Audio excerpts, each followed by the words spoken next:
Reverend Jeremy Wester he's the lead pastor at First United Methodist Church. If everyone would please silence your cell phone, and if you so choose, please stand and remain standing for the Pledge of Allegiance.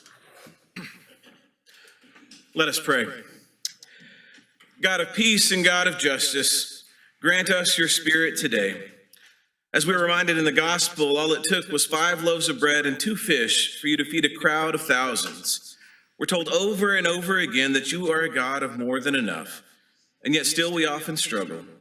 Still we see each other and children of God as competition, and we fail to see the gifts that you've created in all of us. So God, let your spirit of abundance guide our thoughts and our decisions in this meeting today, and in all the ways that we seek to be your people in this city. Help us in this moment to create the world that you envision, a world in which peace and justice are not used as weapons against the other, but through peace and justice, we find the courage to love one another the way you first loved us. In your name we pray, amen. Amen. I pledge allegiance to the flag of the United States of America and to the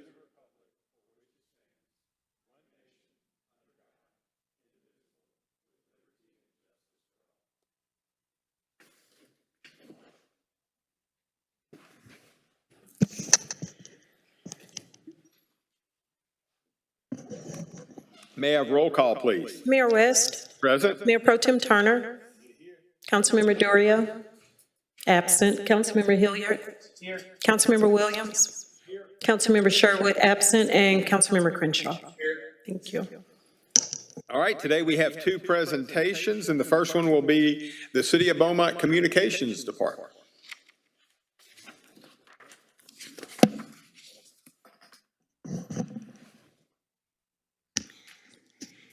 Good afternoon, everybody. In today's announcements, attention all nonprofits, don't miss your opportunity to apply for the City of Beaumont's Community Development Block Grant funding.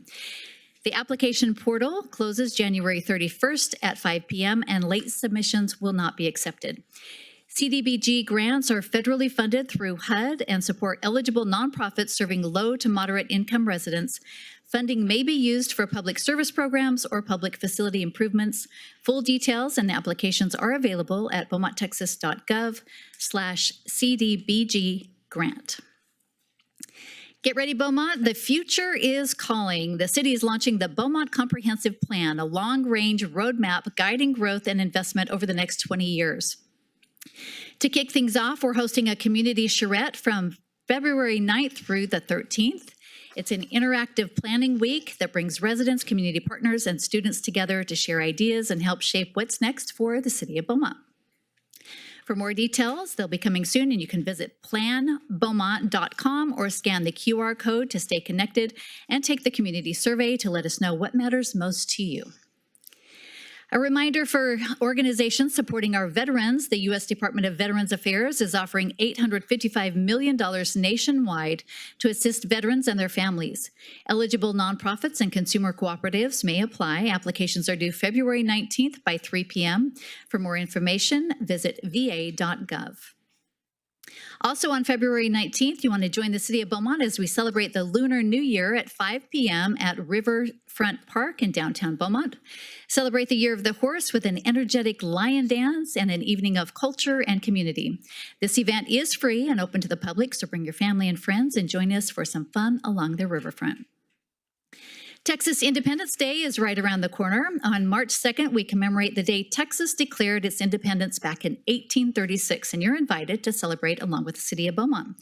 Join us at 10:30 a.m. in the first floor conference room here at Beaumont City Hall for a formal proclamation, Texas history, and a little Lone Star pride. Attendees will receive a Texas flag, a commemorative pin, and a sweet treat as we celebrate 190 years of Texas independence. And finally, coming soon to a theater near you. On Tuesday, March 24th at 11 a.m., the curtain rises inside the historic Jefferson Theater for the Beaumont Awards, our annual State of the City address. We're rolling out the red carpet to honor the city departments that keep Beaumont running in an Academy Award-style program featuring real accomplishments, a few laughs, and a live question and answer session, making this a true who's who event. Big moments, real results, and free concessions, plus food trucks on site for purchase. This event is free and open to the public, and everyone is invited to be a part of the celebration as we share the state of the city Beaumont style. You won't want to miss it, so mark your calendars for Tuesday, March 24th at 11 a.m. at the historic Jefferson Theater. And that's all for this week's announcements. Thank you. And next, we're going to have a presentation by Min Day. And Jay, I'll let you say your name so that I don't butcher it when you come up, on the Mural Fest 2026. Music? Okay. Good to see y'all. Mayor West, council members, city staff, thank you for having us again. There's a follow-up to our last presentation for Mural Fest. Last time we displayed the locations that we're looking to present for the Civic Center. Jay's back this year.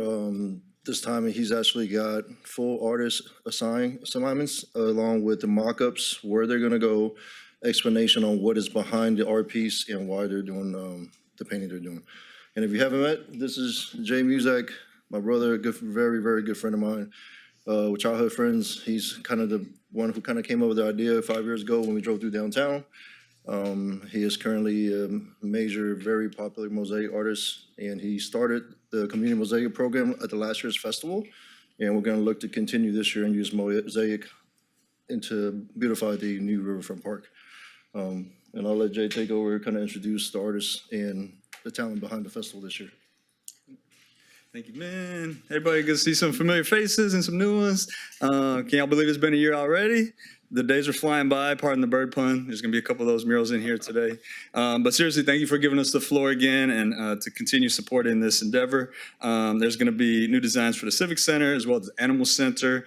Fresh, funky new logo you can see there by Houston-based Nikki Davis. And we have an amazing lineup, which I'm gonna tell you all about from US and internationally. If we go to the next slide, please. So the objectives of this year's festival primarily to paint 6 new landmark murals on the Civic Center and Animal Center, further growing the city's public art collection, inviting more tourism and visitors to the area. The contents of this presentation include artist renderings, concepts, showing the mural designs on the walls and where they've been approved to paint already. Some slight color interpretation of imagery may vary. I'll mention what I know. Keep in mind these are quick sketches on iPads as opposed to week-long painted murals. Okay, so the depth and detail they will include obviously is, you can see from years past, it always brings it to life so much better than what you see on the screen as a computer rendering. And then finally, the community mosaic, which Min mentioned. I'm excited to bring that back. Last year, as we completed the logo in 64 square feet, we got some exciting new ideas for the Riverfront Park entrance, and we'll tell you about that as we get into it. Next slide, please.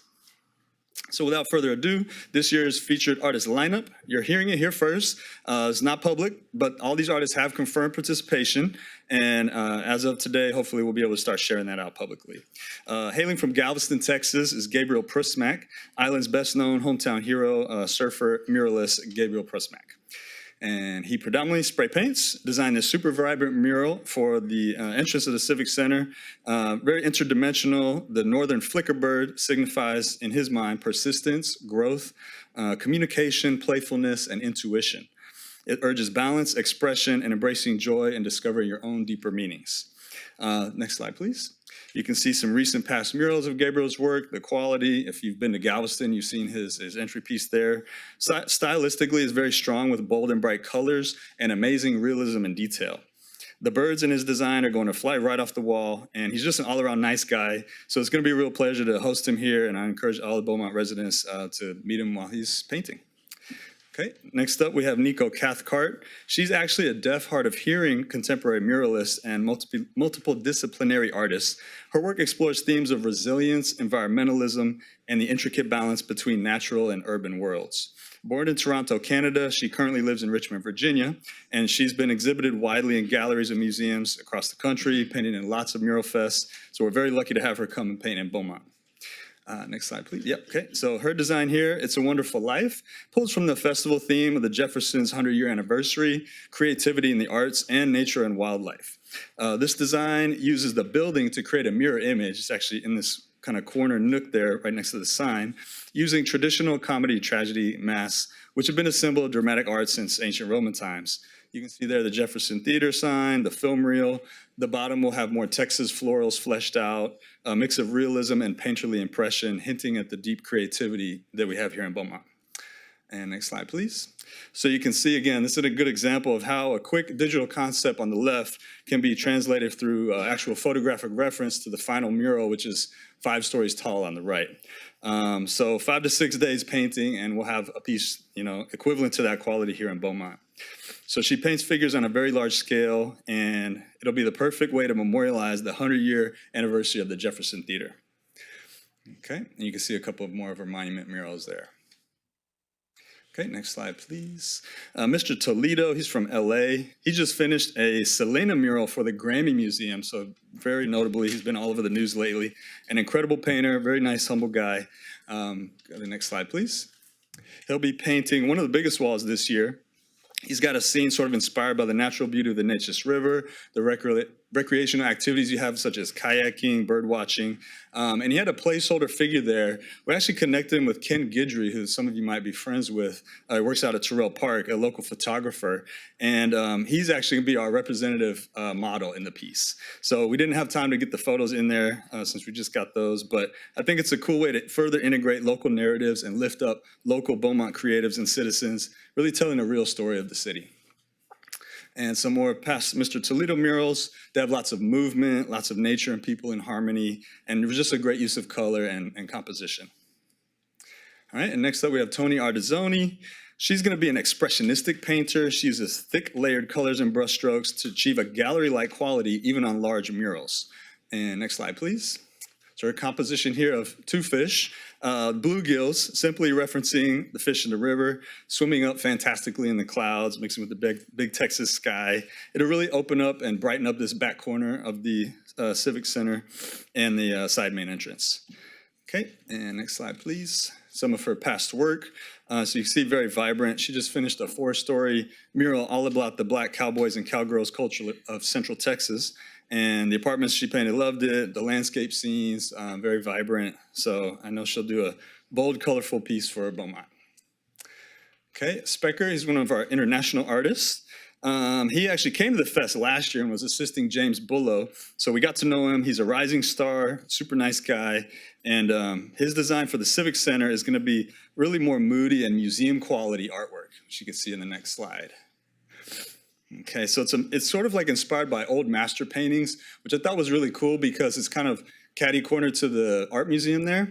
And his is going to be more of a universal theme. Min was asking, like, how does it tie into Beaumont, And this is really more of one of those universal images where, it's a young lady just kind of deep in thought. It's a soft and ephemeral quality.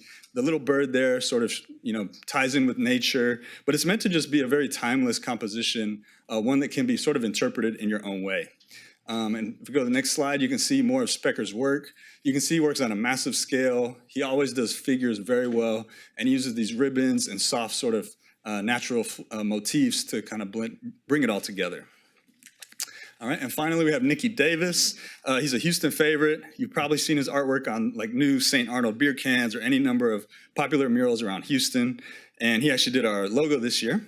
Okay, next slide, please. So his fun and colorful style is going to be perfect for the Animal Center. People often go to the center in times of trauma. So this is going to be like a cheerful, playful blending of animals, both wild and domestic, things found in Beaumont and elsewhere, along with this kind of, his imaginary creatures and characters, if you will, his like kind of claim to fame. So this little alien girl character is loved by many, very recognizable, and I think a lot of people will just be, joyful to see that piece. Okay, and yep, some of his past work. Okay, and finally, we have a community mosaic project, which we've been kind of, knocking our heads around what's the best spot for this. And I don't know if anybody's been to San Francisco, but they have this 2 really tall staircases that are covered in ceramic mosaics, and they're a tourist draw. Hundreds of people are going there every day, and we've got a modest version of those staircases kind of going down to the riverfront. So I thought that's kind of an often overlooked venue for artwork, but I think that's something that we could create some color and some vibrancy on, and allow people coming to the festival to actually help create the mosaic along with us. So you can see here some ideas of the rendering where it's 3 risers, 2 risers here, and then 1 going out to the park. Okay, and then the artist that we want to collaborate with is Vizzy. He's actually from Houston, he lives in Connecticut now.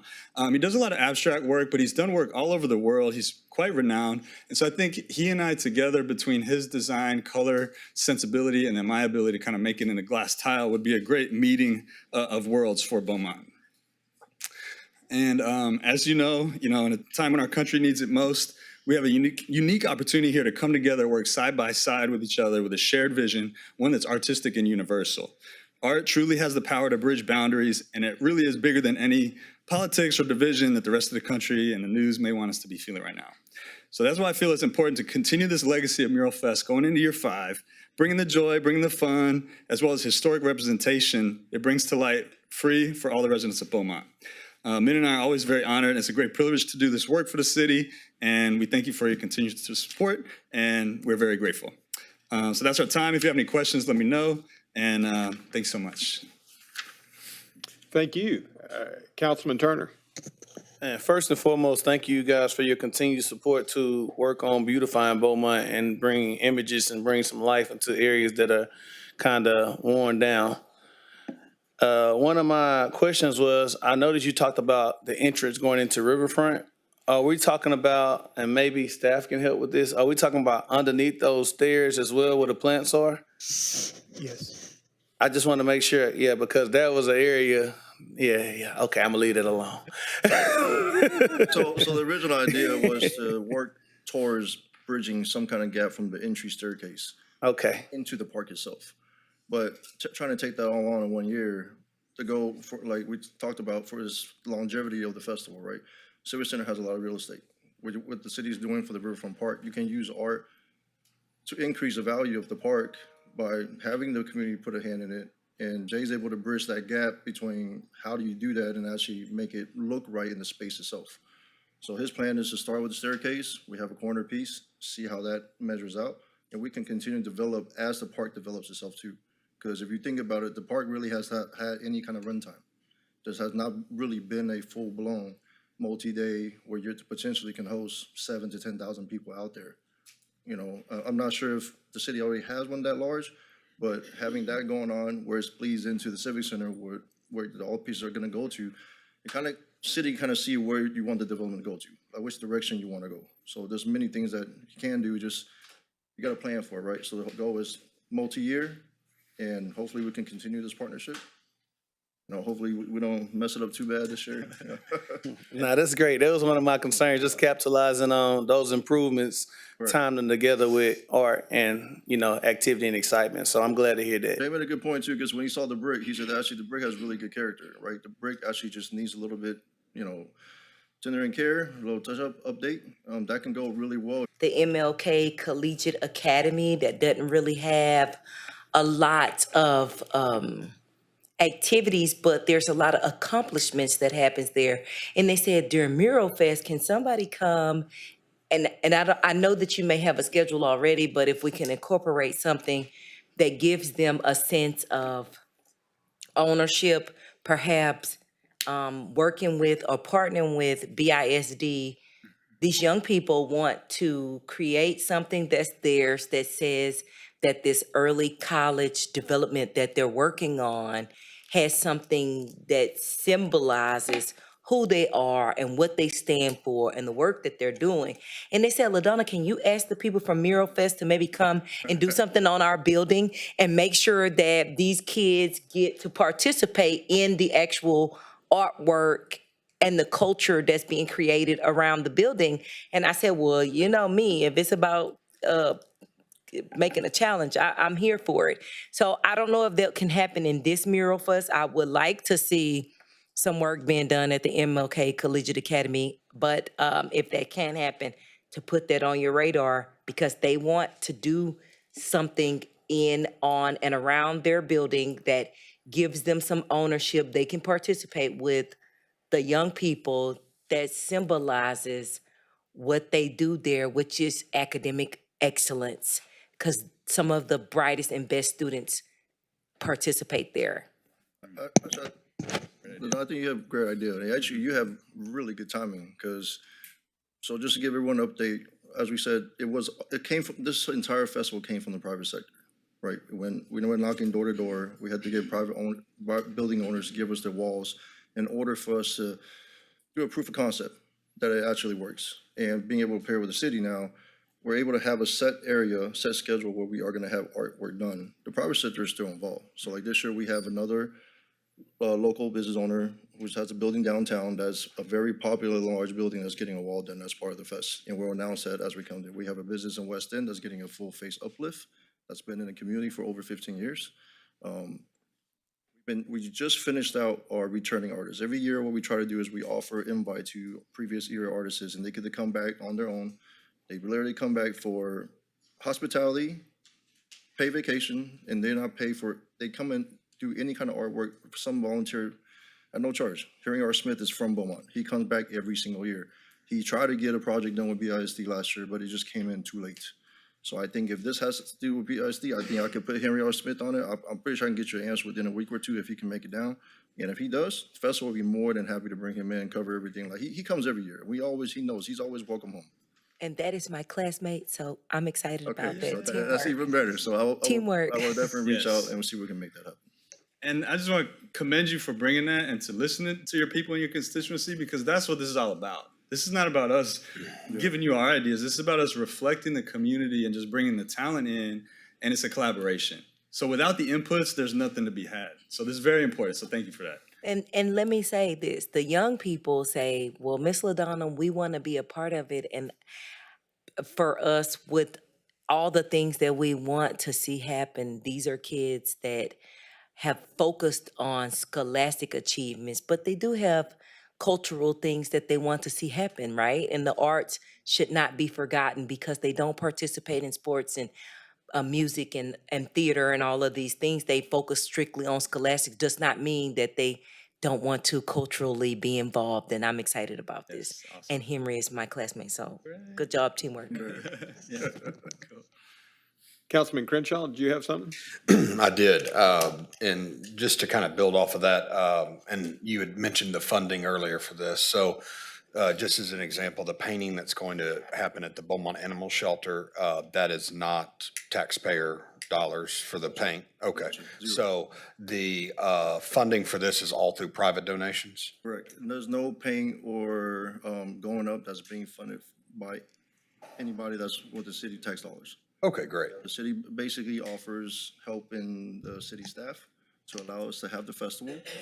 They prep the building like any building owner would. And then as far as the talent and the materials that we bring in, festival raises money for all of that. Okay, great. Yes, sir. And if someone wanted to sponsor or assist with the painting at the MLK BISD project, that would be money that would be donated by the private sector, and they could donate that directly for that specific project? Yes, sir. So basically, the festival will find a way to raise the money for the artists, all per diems, and the expense of the paint.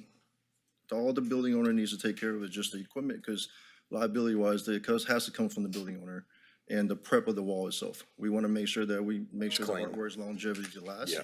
Other than that, everything else festival raises. And like I said, we on the private sectors, such as the 2 private buildings that we have going up, these individuals, they cover everything that we talked about besides the artists. So the festival has no profit margin, 0 on it. In fact, the private sector ends up, we contribute what we need to make sure the festival happens. Okay. So I assure you, this is something that is very, very great thing for the city. So Great.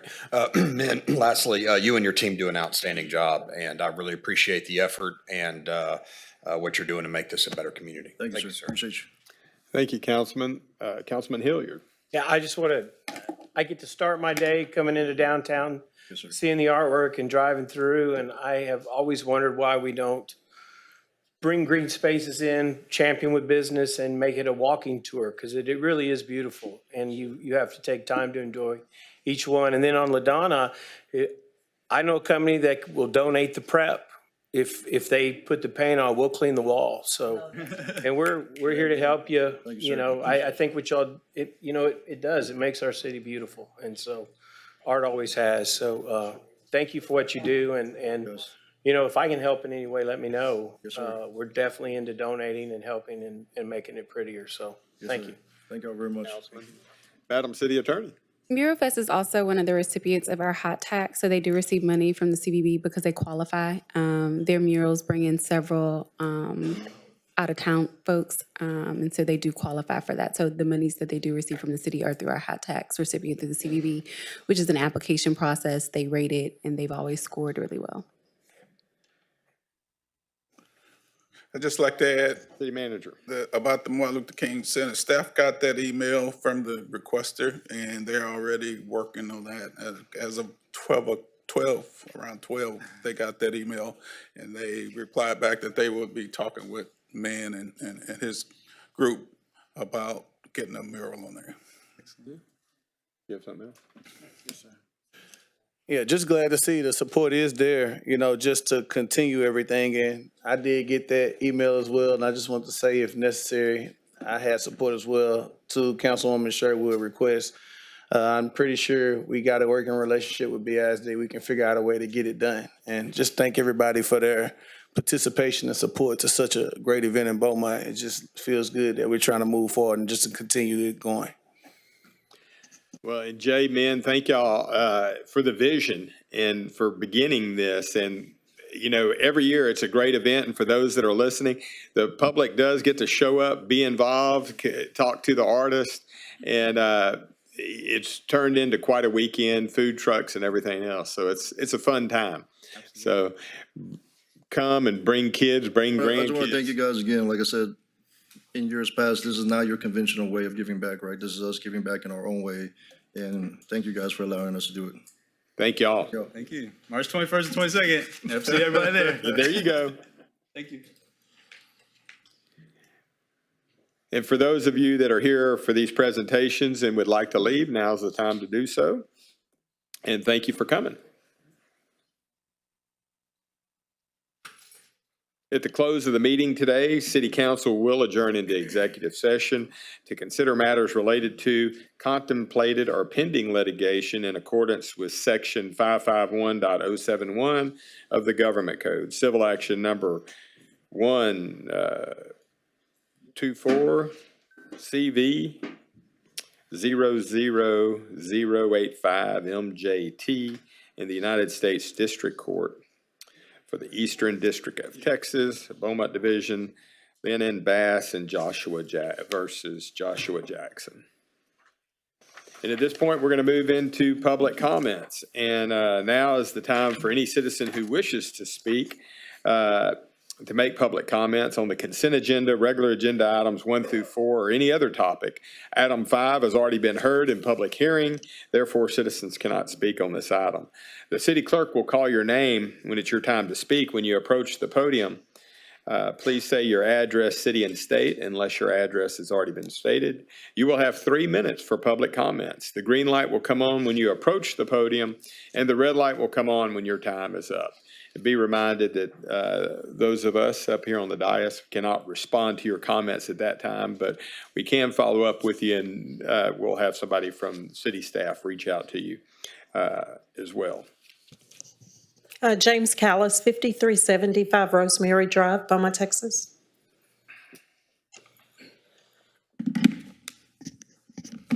Thank you for the opportunity to speak, and greetings to all. I am James Callis. I'm a lifelong resident of Beaumont, and I was at the Jefferson Theater Saturday at 2 p.m. for the Melody Maids.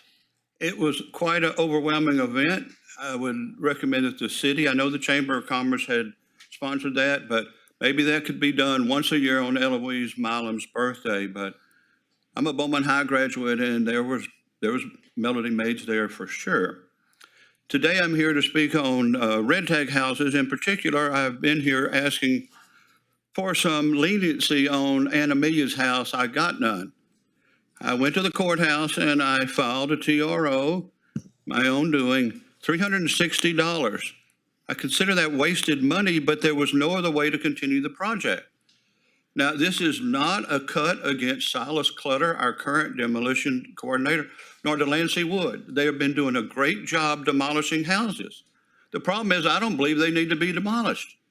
I know they can be rebuilt. I've done several so far. I mentioned last time I bought one at $37,000, rebuilt it, I've sold it, it's worth $137,000. The list that I showed y'all last month, or last time I was here, was December, was 359 houses. This month says 379 houses. 20 houses at $50,000 each is $1 million. Now, that is going off of the tax rolls, and it is taking away possible affordable housing. Affordable housing means people live in it. They're living in it, they're showing pride of ownership, and housing is not cheap. Beaumont is one of the best areas for buying houses, I'll say that. As a licensed real estate broker, I find that to be an opportunity, but I think the city has missed an opportunity here, and I'm not going to mention it anymore. If y'all look at it, it's a revenue stream. Without a doubt, it is a revenue stream. Now, Anna Mia's house, I did the TRO, $360. TROs run $700 to $1,500. I basically learned how to do that, and that's the filing fee. That's the base that you could do it. The city could be collecting a fee. Now, I paid $65 to renew my building permit, and I let you know I was at the house yesterday. I cleaned it up a little, and that project's going to be underway. I really would like to see the red tag program open up. I would like for the red tag program to not be so strict. The hurdles are like here for people that don't have building experience. They could be a whole lot lower, and I think the whole town would benefit from it. So that's my concern. Take care. Thank you, sir. Keisha DeVault, 3455 Redwood Drive, Beaumont, Texas.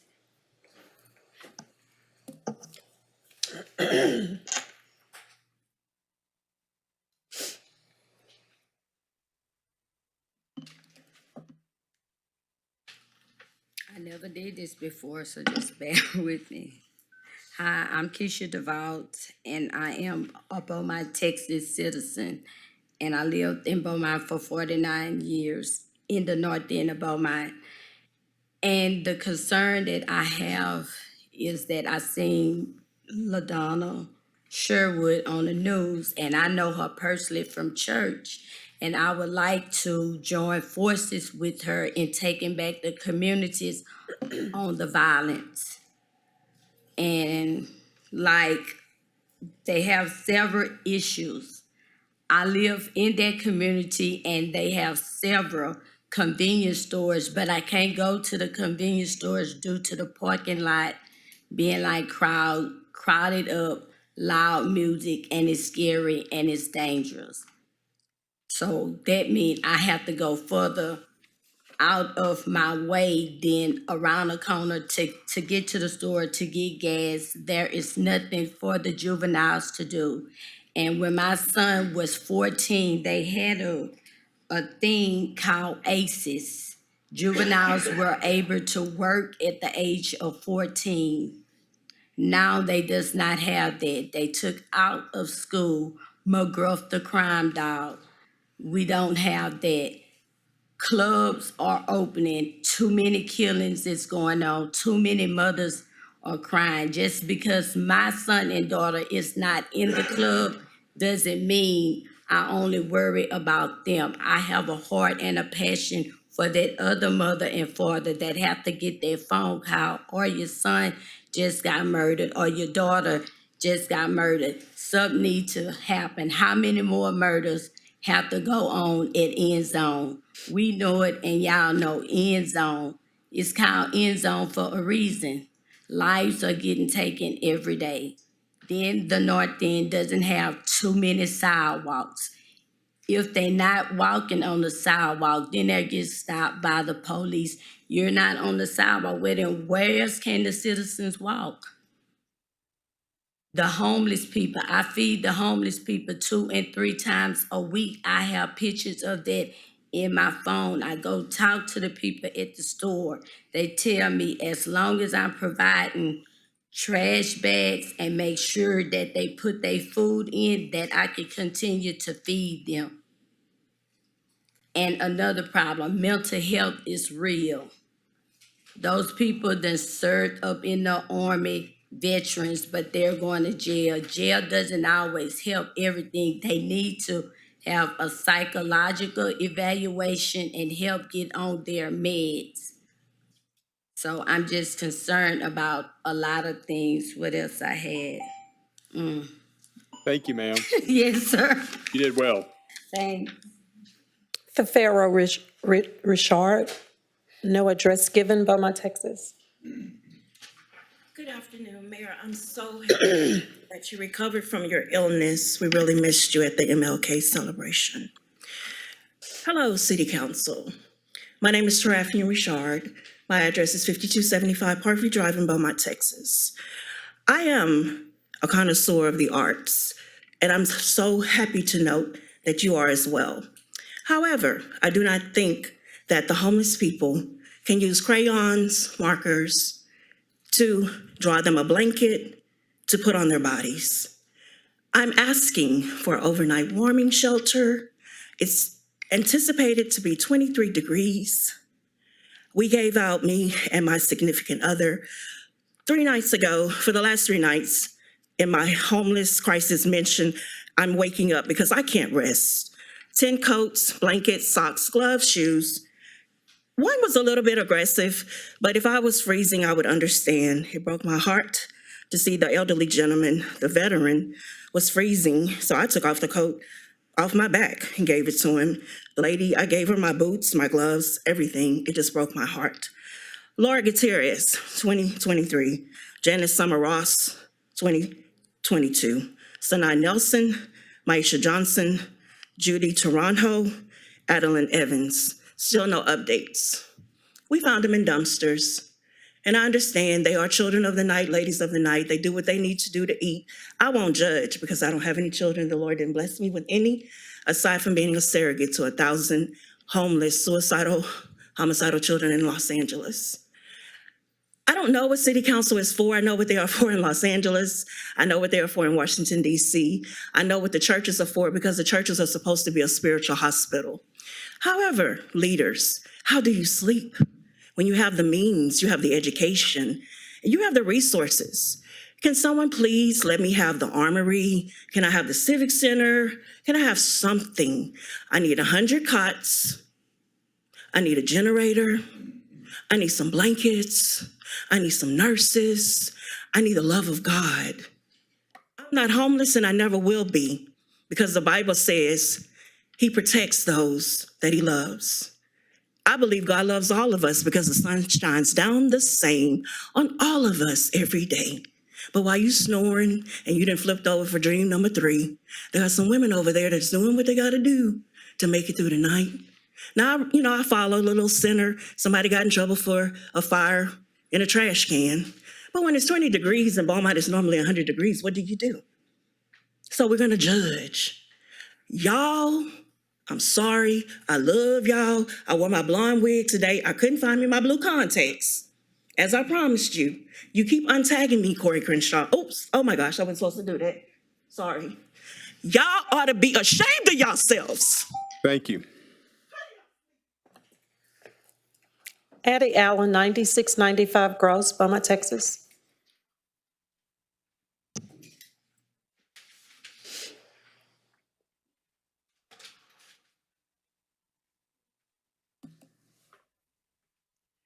Good afternoon, Mayor, City Manager, Council people, administrative staff. Here again, several issues. I don't know how significant you might find them, but here they are. We do have another change order, and I have asked if there's going to be an ordinance, or do you have an ordinance for change orders? No matter whether it's no money, some money, or whatever, final money, is there a guideline or best practices? I've asked for that. The other thing is, since 22, I've talked about an alarm or sirens across the city, and now it's 2026. We've been fortunate this year and last year not to have significant weather explosion because we have chemical plants, anything on the freeway that's really, really horrific because of the construction. We had a plane to go down in CRIM, and I asked the last time I was here if it was a secret about the military helicopters coming in. I have not received a letter to say it's not a secret. And I was told that we were transparent, that when we asked questions, we would get answers. I have not gotten an answer. But I appreciate your service because I know you have a lot on your plate. But I think that we deserve, if we are not too scared to stand up here, to get an answer if we have a question. The other thing that I wanted to ask is, I know that there's a lot of stuff going that's going to be really positive for Terrell Park. There's been 6 carts. There's going to be, some trail bike rides in Terrell Park. But if one life is saved because we have some kind of alarm system, for those that don't know what I'm talking about, it permeates the air. If you don't get stand, you'll get a noise. And we're nosy because we're Texans. We'll know that something is up. Thank you for your time. Thank you. Carlton Sharp, 5150 Plant Road, Beaumont, Texas. Good afternoon, council, mayor, city manager, staff. I'm here today to follow up on the correspondence that I sent to you guys back in October of last year concerning the tennis complex and the resurfacing of courts 5 through 8 and 13 through 16. As you know, we have a Southland Conference tennis tournament that's coming up on April the 19th through the 21st. So I wanted to get an update on where we are with that, the update on the resurfacing of those courts. This is not just about the courts. This is about our city and how people see our city. We have other schools, other universities, and their tennis teams coming to Beaumont, and it's a reflection on us as a city, at how we want to present our city. With all the violence that's going on, with everything that's happening, we need to change the narrative on how people see us. And this is a great opportunity for us to show Beaumont in a better light. And so I'm asking, have we started on resurfacing the courts? Are we going to surface the courts? What's our plan? And if not, what does that say about us as a city? That we could find funds to do everything else when we have people come to our city. My mother used to say when we had guests coming over to make sure that we had everything cleaned up. And this is an opportunity for us to get things cleaned up before guests come in 3 months. Now, it's been 3 months since October that we brought this concern to you. And now we have 3 months before the actual event happens. So again, I'm asking, let's change the narrative of how people see our city with the guests that's coming to this tournament. Thank you so much. Thank you, sir. That's all I have, Mayor. All right, thank you. Any other public comments?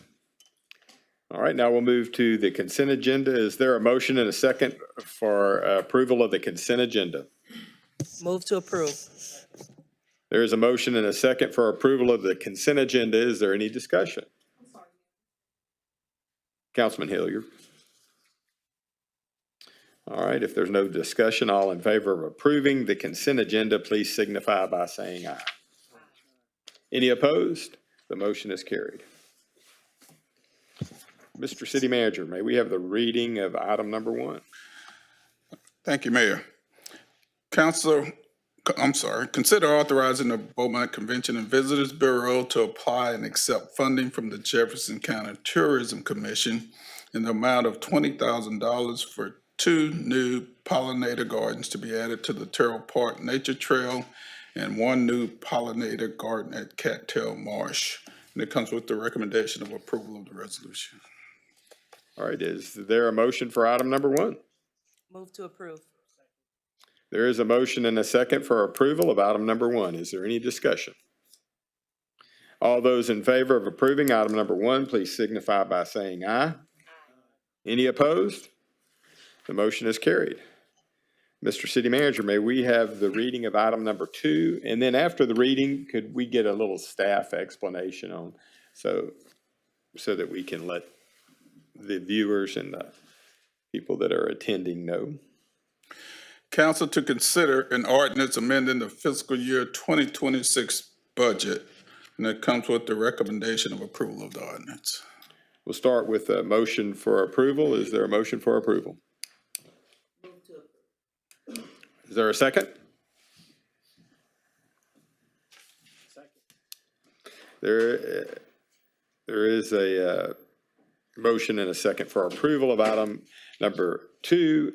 And could we get an explanation? And I think Madam City Attorney is going to go on this. Well, it's a financial change, so if the CFO wants to go first, I can just tell you that this is to increase the city's insurance coverage.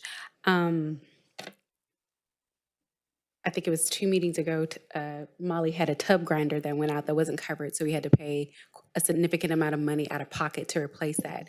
With this coverage, that would now be covered, and the city would only have to pay the minimal deduction.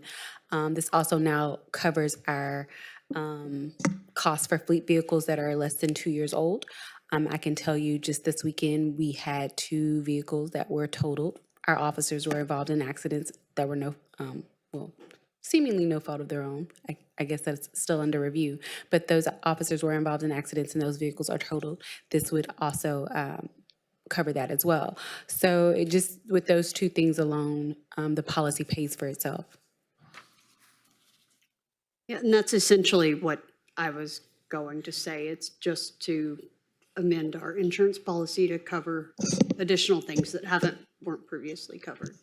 And for the for the new council, we were self-insured on a lot of this in the past, and we went to TML Insurance, which offers protection. And last year we got involved in that, but we had chose to kind of roll it out slowly because there is an expense to getting insured.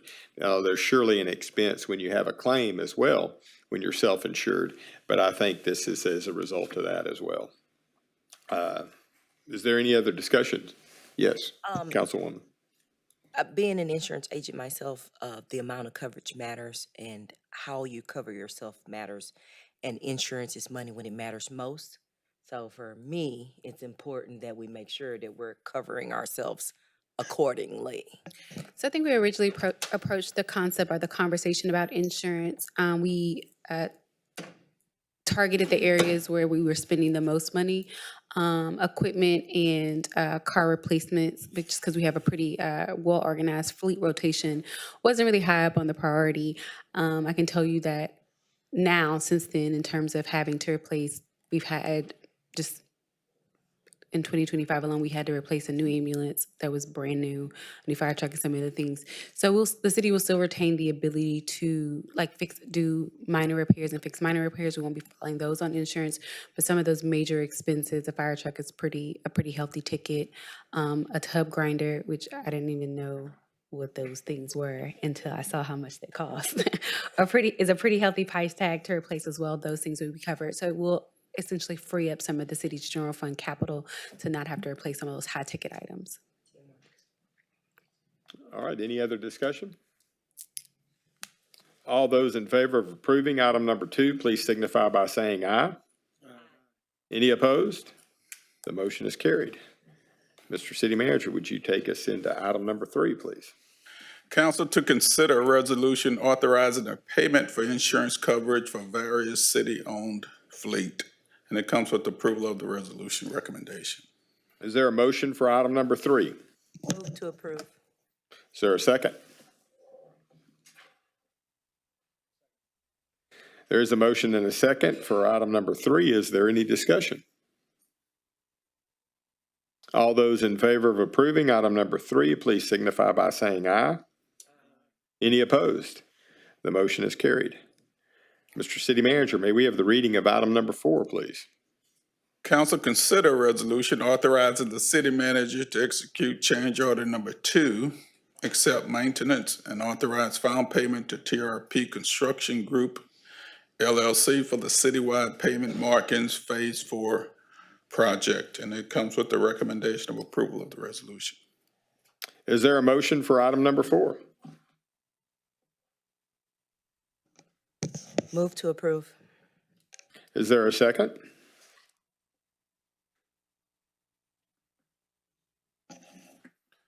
Second for discussion purposes. All right, we do have a first and second. All those now discussions, and I assume Councilman Turner. Yes, just for staff, can someone kind of explain what's going on? And just to furthermore Miss Addie Allen's concern earlier, can we speak to the possibilities of a change of the ordinance, or is it something that isn't beneficial to the city? If we can kind of touch bases on it, I just want to make sure we can kind of explain what a citizen requested.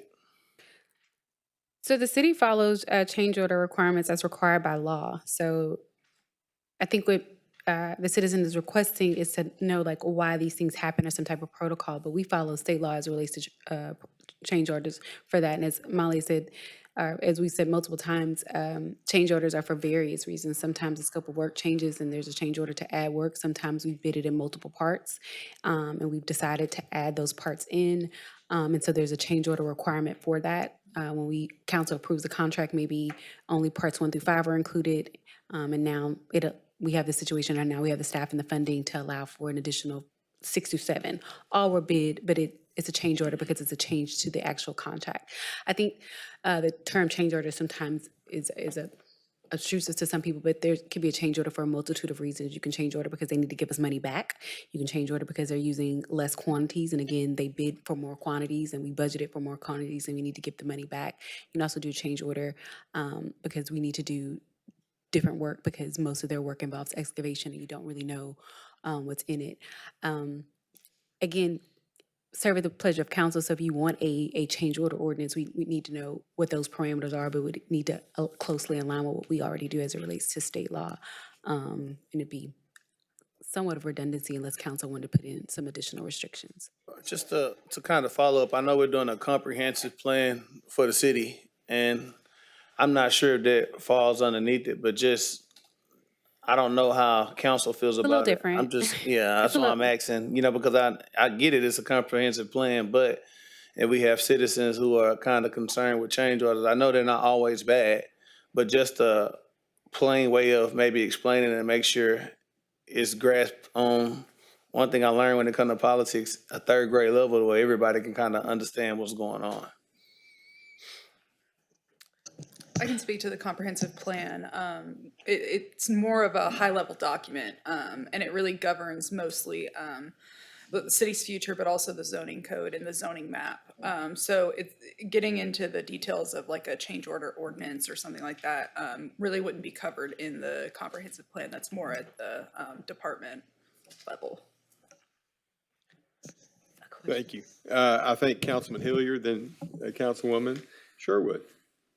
So, like you mentioned, essentially you mentioned about excavation. Do we have a rule that when you bid this job, you have to do core samples? I mean, it seems like it would save us millions of dollars in change orders if they would just do core samples. And then they know what kind of stability, what kind of sand. I mean, it makes sense. Everyone else kind of does it. Do we not require that when given a bid that they core sample before they dig into something and then they have to come back and go, oh, well, we didn't realize that the dirt was bad, so now we need another $1 million to put the right kind of dirt in because it wasn't there. So, maybe tweaking our bid project where we require these things that will save the city millions of dollars on the backside. I know Collier Ferries hit us pretty hard, and a lot of stuff we didn't realize was underground. And there was one on Harrison, I believe, that they started digging, and loose fill, and we did, I think, 2 or 3 change orders on that one. So the core samples are only as good as the location where the core sample was taken. So during the engineering process, we do the best that we can to have subsurface investigation performed, but the core is only 4 inches in diameter. So it's only as good as where that core sample is taken. And so when we are excavating for like the Pine Street project for 2.5 miles, we can do, it's the best that we can, and we can have it at regular intervals. But, and we did on the Pine Street project, for example, but nowhere where we took the core samples did we find a bridge. And we ended up digging up 2 of them. So that is part of what we try to work through in the engineering process, is to try to minimize the unknown unknowns and the known unknowns. And so we do the best we can with what we have. There have been projects where if we are working in a sensitive location, such as inside one of our plants, we will use ground penetrating radar to try to identify if there is subsurface infrastructure that we risk damaging. We can investigate it to the point where we have spent more money in investigation than we have spent in the actual construction. And so then you have to find that balance. At what point is the study enough, and then just go to work? And then, you're doing the best educated decisions that you can to go to construction. And then as you work through it, again, you can only do so much. The best way to know what you have underground is to dig it up. And at the end of the day, that's what ends up happening. And so the contracts that we use, we've secured a legal counsel to do a review of our contract documents. And we're working through some of the items that are in there. But in the terms and conditions of that contract are the various reasons why a change order would be allowed. And there's about 10 different criteria that would require a change order. Any amendment to that contract that we execute with that contractor, any change at all, is not a change until the change order is executed. I mean, we have $0 change orders that, if it's under $10,000, the city manager has the authority per charter to approve those. And so this is why we do unit price bids. This is why we don't do lump sum bids, because we are paying for the actual work that was done. Again, we make the best educated decisions we can when we put the engineering plans together. But at the end of the day, if we find a situation where the work needs to be changed in order to improve what we have found out there, and the work needs to be done to do that, the ethical thing to do is to do the work. And so that is why we have the inspectors that are going out there to make sure that what is being put on the change order is what was actually done. So some of the issues that have struck us on this particular project, which is a closeout, is that we had some issues in the quantities. The work was done. We have verified that the work was done, and that's what this change order is, to capture the work that was actually done and pay the contractor. If we start to cap the ability to have a change order, what's going to happen is that's going to raise the risk for the contractors. And they're not going to absorb that risk. The city will absorb that risk, and you will pay for that risk by paying higher prices, because the contractor is going to make sure that they are protected, because if other additional work that has to be done, they do it, they're going to make sure they get paid for it. Yeah, but To Molly's point, before you respond, Councilman, we did hear counsel, and we've done an extensive review of our contracts to both compare to what we've had in past litigation. We've been fortunate to not have as much litigation in contract disputes or contractor disputes because our contracts are solid. But whenever we do have an issue that comes up that does result in litigation or potential litigation, we try to learn from that and adapt our contracts to that. And in that same vein, we've worked with some construction attorneys who actually work on the other side to kind of say, like, this is where the gap is. This is how you can shore up your language. And that's what we're doing in the process now. It's kind of like crossing over to the dark side to see like where our gaps could be, like where we can shore up. You laugh, but it works. Right. Where we can shore up our contracts to make them stronger, to not have these problems. And so in talking to them, what we've learned is, and in communications with other cities is that moving away from unit-based pricing, which is what the city Optima uses, which is optimal and considered best practices. There are some cities that don't do it the other way. What that does is that allows them to estimate exactly what they believe that they're going to use. But again, if they're getting to a situation where they have to do more work, which means that those quantities run low and they need to use more, they obviously have to submit a change order. If they don't know that they're going to be in a situation where they don't exactly know what quantities are, in any situation, right? When you're planning an event, you say, I'm expecting 20 people, so I'm going to feed, 20 people. Your caterer is going to make food for 30. Right? Because they don't want to run out of food. Nobody ever wants to run out of food in an event. So if you're saying we're going to use quantities, we estimate the quantities are going to be for 20, your contractor is going to bid for about 45, right? And so the city doesn't get the benefit of that 45. We don't get to say, hey, you only use 30 quantities. We want the rest of those materials, right? The contractor is like, no, this is what we bid, this is what you're paying. And so unit-based quantities does allow us to protect ourselves in some things. Like, and to Molly's credit, we are always looking for ways to improve our contracts. Like I said, we've kind of worked with some experts in that field that actually represent on that side to say these are some things that you can do. Construction law is one of those things right now that's really changing the courts. There's been a lot of construction. There's been a lot of construction litigation. So there's some ever-changing situations in terms of notice and how you bid and what things can be covered on bid bonds and those type of things. So those are things that we're also looking at to kind of protect ourselves. But we're also trying to balance the ability to where the city isn't paying more upfront. If nothing else, a great explanation is to let the people know that the city really is moving in the right direction, trying to make sure that we're getting the best bang for our buck and that we're not being taken advantage of. And that's the key, is that we're not being taken advantage of. I think what would be helpful, and I don't want to kind of interpret what the city's in, but what I think what drives concern is people don't understand how and why change order decisions are made.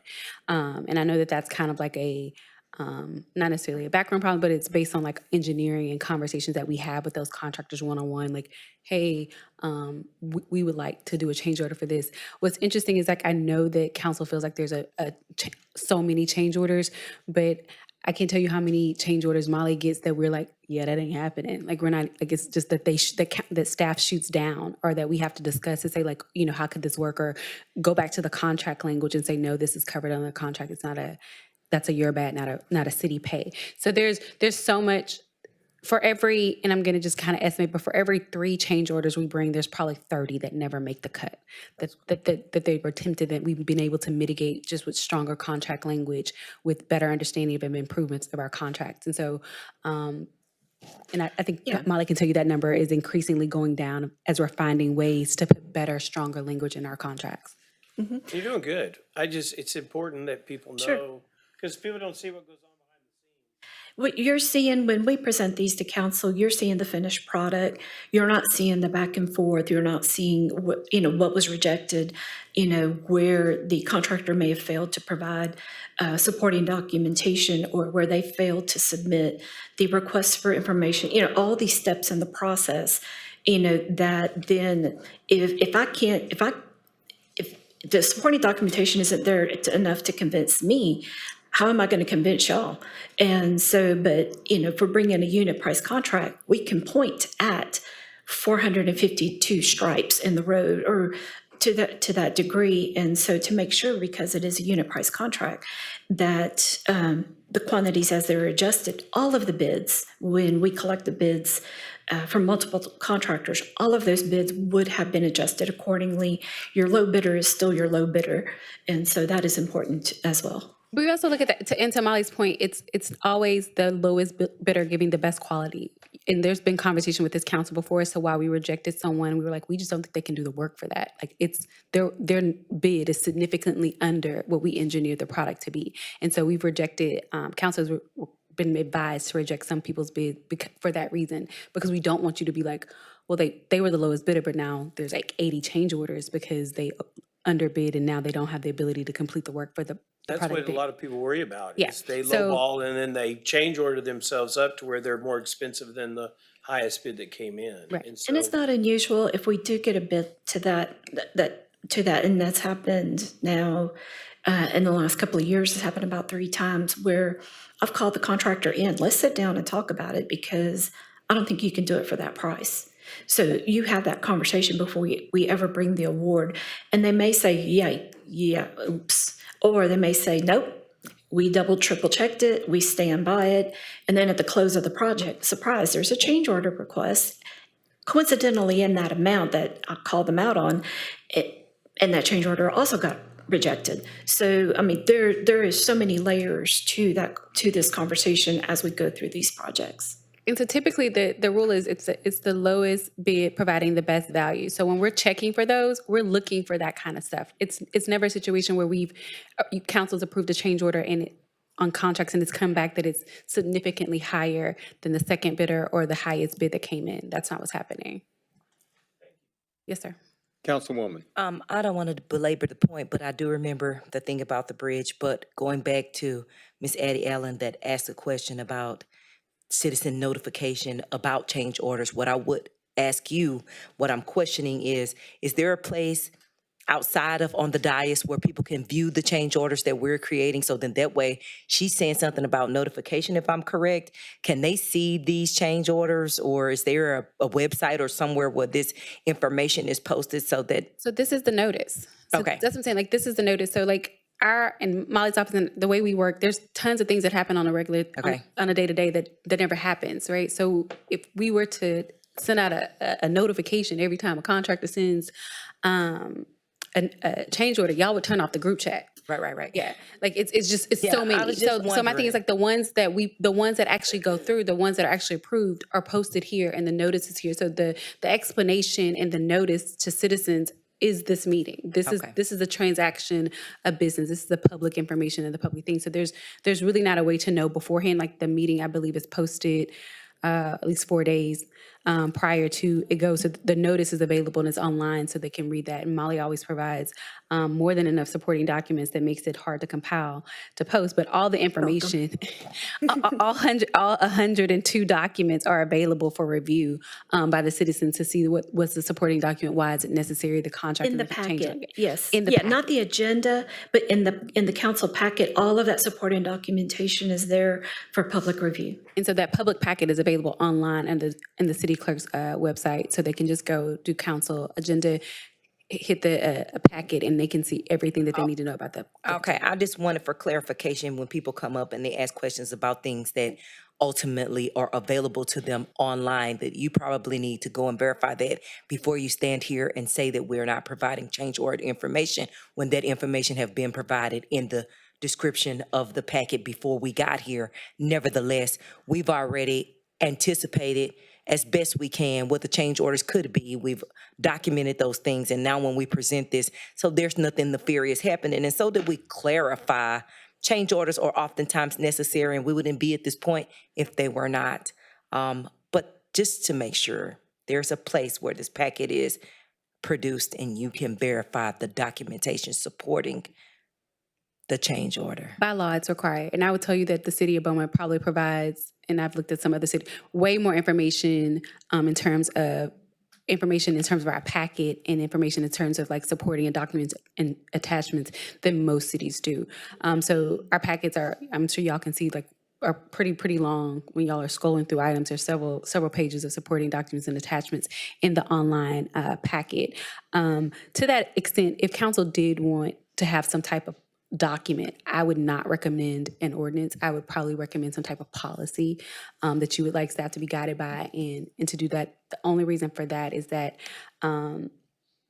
again, we operate as it relates to state law, as it relates to that, and so an ordinance would be in some point redundant in that point, but obviously council has the ability to ask for some type of policy as it relates to that, and then we can coordinate with the city manager on what he felt like was best for that.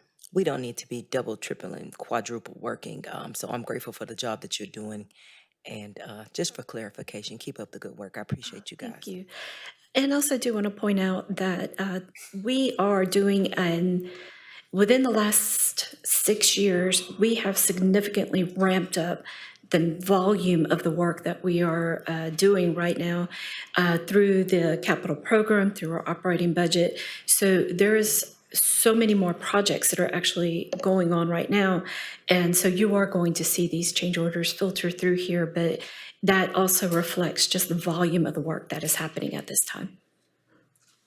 Thank you. Mr. City Manager? Yeah, Mayor, just a few comments on this. As you remember, and Councilmember Turner certainly remembers when I got here, this was one of my priorities, change orders.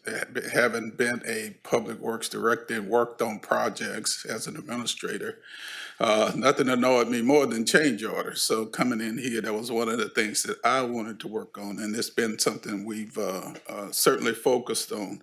And Molly gets tired of me in directors meeting talking about change orders, because every time I see one, it creates a bit of my temperature rises just a little bit.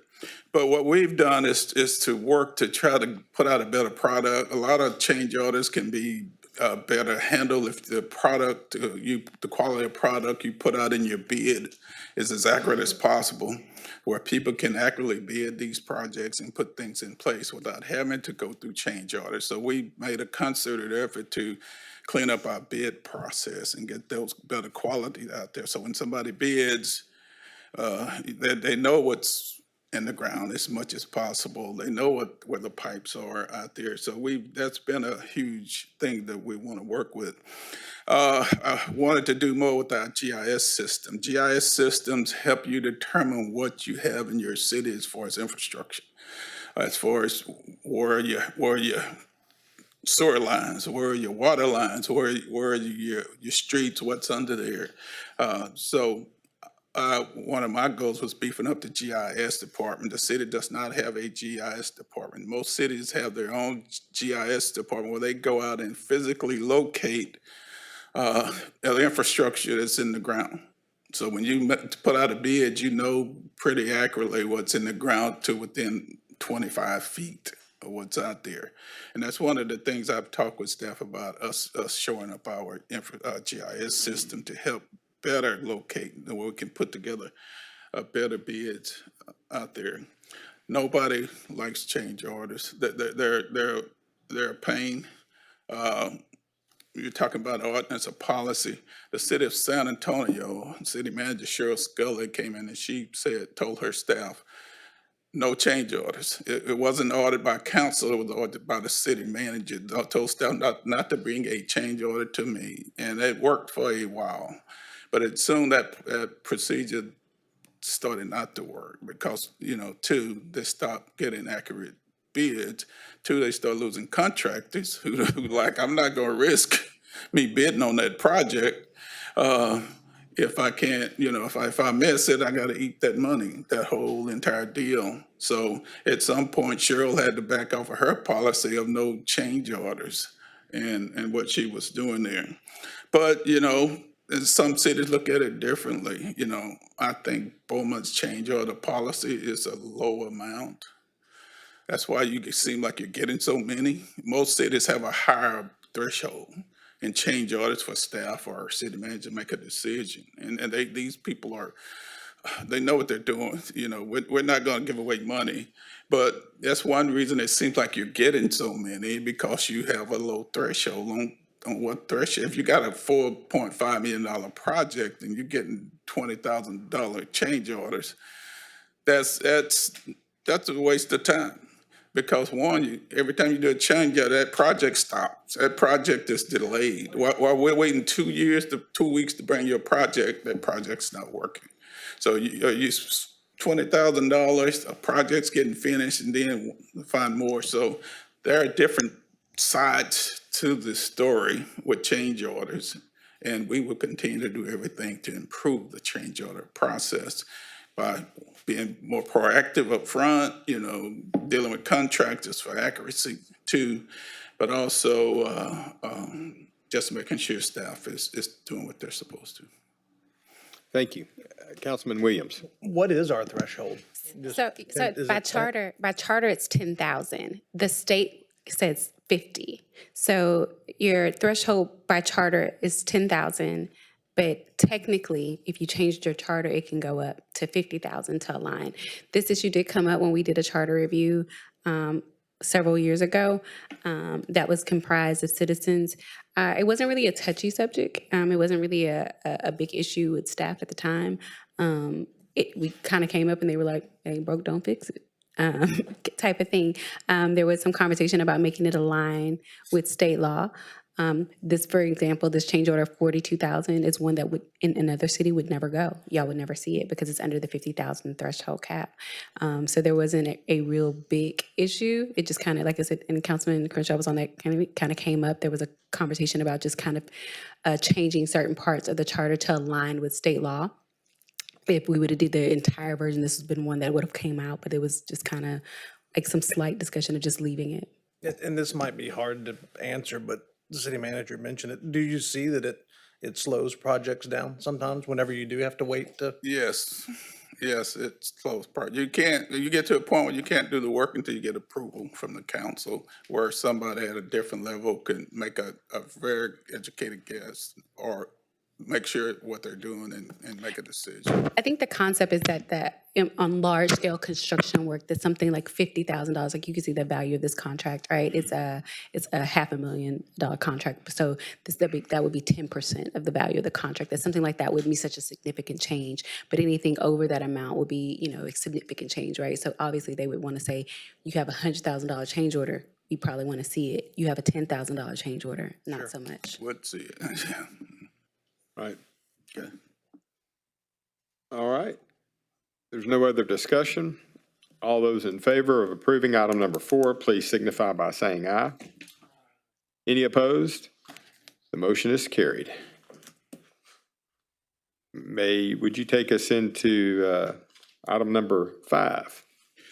Council consider a request for a rezoning from RS, which is Residential Single Family Dwelling District, to GCMD2, General Commercial Multiple Family Dwelling 2 District for property located at 7085 Highway 105 and 2 lots to the east and a lot immediately west. And it comes with the recommendation of approval. We'll note that this was, the Planning Commission recommended 6-3 to approve the request for rezoning. All right, is there a motion for approval on item number 5? Move to approve. Is there a second?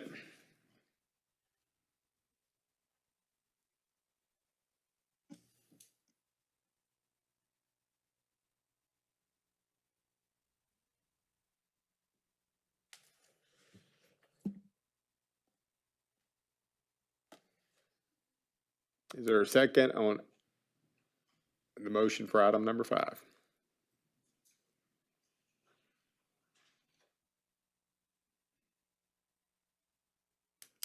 All right, it's going to die for lack of a second. Mr. City Manager, would you take us into the work session? Council to review and discuss downtown proactive code enforcement update. And we'll get an update from Demi Ingham.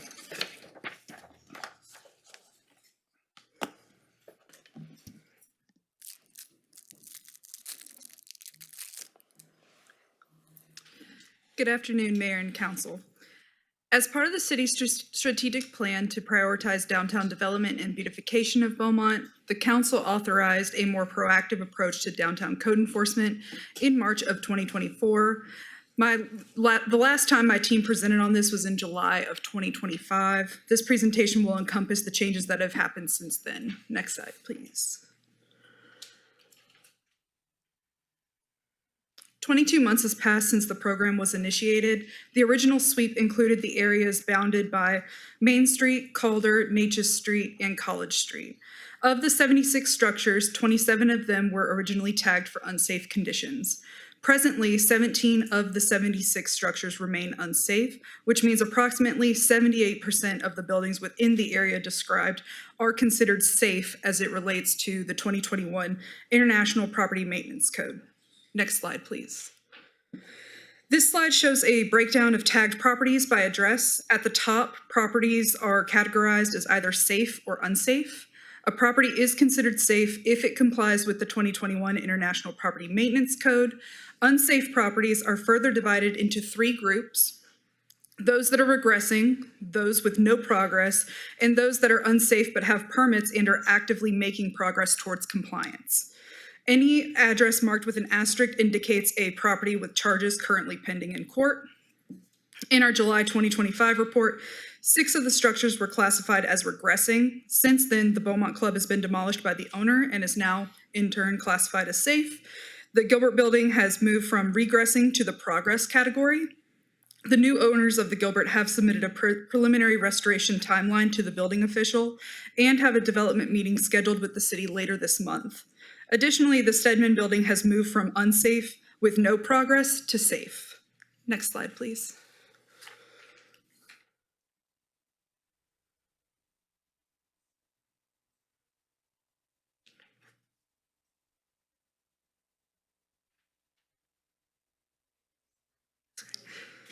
The property owners of the San Jacinto building and the Hotel Beaumont were issued notice on December 4th, 2025, requiring submission of engineering reports to the building official by 5 p.m. on January 20th, which is today. The request was based on concerns related to structural integrity of the buildings. As of 1 p.m. today, the city has not received the required reports. If the reports are not submitted, the city will obtain the reports independently, and all costs will be billed to the property owners for reimbursement. In addition, the city installed a fence to close the sidewalks adjacent to the Hotel Beaumont due to building facade material falling into the public right-of-way. The cost of the installation was approximately $1,400. The property owner will be invoiced for the reimbursement, and a lien will be filed on the property if payments not received. There are other buildings that currently show no signs of improvement or are continuing to deteriorate. If their conditions worsen, an engineering report may be required of the buildings in future. Next slide, please. This slide shows a few examples of positive progress downtown. The bottom row reflects how these properties appeared in 2025. The top row shows their current condition in 2026. While these are not the only improvements that have taken place downtown, they highlight meaningful and visible progress. Next slide, please. This slide presents economic activity downtown since July of 2025. The 3 properties are currently listed for sale. The city conducted 1 pre-development meeting and 6 certificates of occupancy were issued. A CO, which is a certificate of occupancy, is required before a business may open to the public and reflects compliance with applicable codes. At 444 Main Street, located within the Crockett Street parking lot, a CO was issued for storage use. The property at 285 Liberty, known as the Edison Hotel, remains on the vacant building registry and is being marketed for sale. There are no known code violations at this time. The property at 601 Park received a CO for the Redemption Church. The property at 461 Bowie received a CO for Hearsay Lounge. At 215 Orleans, Suites 300 and 400 in the Kyle Building received COs for Iron Gate and the Come Alive Coffee Shop. Renovations at 427 Forsyth, the Beaumont Lofts have been completed. The property at 490 Park, the Stedman Building, completed repairs and renovations to a previously vacant part of their structure to support new business. Additional development activity is ongoing and may be presented at a future update. Next slide, please. As discussed, the city began a proactive property sweep in March of 2024. Staff intends to conduct a follow-up sweep within the area outlined in red. And then beginning in March of 2026, staff intends to expand the sweep to areas outlined in purple, which extend to Natchez Street, to Calder, to South MLK, and Forsyth to identify any unsafe conditions in that area. Next slide, please. I want to thank the council for your continued support of our staff and for the policies that have enabled this program to move forward. I want to also recognize the property owners and tenants who have invested in improving these historic buildings, and in doing so, are strengthening the safety and vitality of our downtown. Addressing civic appearance is the first step in building civic pride. And these enforcement efforts are helping set the foundation for a more active and resilient community. Thank you guys, and here for any questions or comments. I do have the building officials with me. All right, thank you, Demi. That was very good. Councilman Crenshaw, did you raise your hand? Yes, sir. Thank you, Mr. Mayor. I would like to say that I believe downtown Beaumont looks better than it has looked in years. And so to that point, congrats to you and your team. I think that we are headed in the right direction. I know we've got a long way to go, but there is noticeable improvement. And while there's a lot of people that complain about downtown, I've heard it from numerous people how grateful they are that downtown is improving. When you did your sweep in March of 2024, there's one particular building when you're standing at Riverside Grill and you're looking out, one side of the building has like the haunted hotel. And then the other building goes towards, the same building then goes towards the Gilbert building. One side of that building has been painted and looks great and has new windows on it. It's an extremely large building. And then the other half of the building looks like something out of a war-torn country. So I guess my question is, I know that that was part of your 2024 sweep, and one person owns part of the building, got your letter and made the improvements and did it right. But the other part of the building that's owned by a different owner, they haven't made any improvements. And so my question is, are we taking an enforcement action against that building owner to try to improve that? Or is there still a work in progress? I mean, it's been 2 years and there hasn't been any improvement. So, can you add any? Yeah, so we did the initial sweep. One of our priorities, and of course, please jump up if y'all want to speak on any of this, but our priority was large occupied buildings. We needed to get those right because there are people that are in there, especially ones that are adjacent to, they may be vacant, but they are adjacent to buildings that are occupied largely. So that was our main focus. And that's why I was saying that we need to do another re-sweep to ensure that we are addressing everyone. There may be a case, if I could get that address, we could certainly look it up. Silas is here. He's our demolition coordinator. If we're talking about the same building, no, there has not been any progress, and we do have ongoing court with the owner of that structure. By the next time we do one of these downtown updates, we'll probably be able to, have some information about the results of that court. Okay. Right. And I guess where I'm going with all this, if we're about to do another sweep, I think we need to be careful if some owners are being sent the letters and being told you need to make an improvements and they're just not doing it, and there's no consequences to that. It doesn't provide incentive for the owners that have made improvements and are trying to make the sweep successful and improve their property. So, and I think that we need to let the public know when you get the letter and you say that we want this property to be improved and you don't do it, here are the consequences. And I think, I'm not trying to say we need to set an example of someone, but I do think that we need to show that there are some consequences, and it might be good to share those details. That way, when we do these sweeps in the future, property owners perk up and get the improvements done that we want. Sure, and I know on slide 3, there was a breakdown of address, and of course, those addresses that have asterisks next to those do have charges currently pending in court. Okay.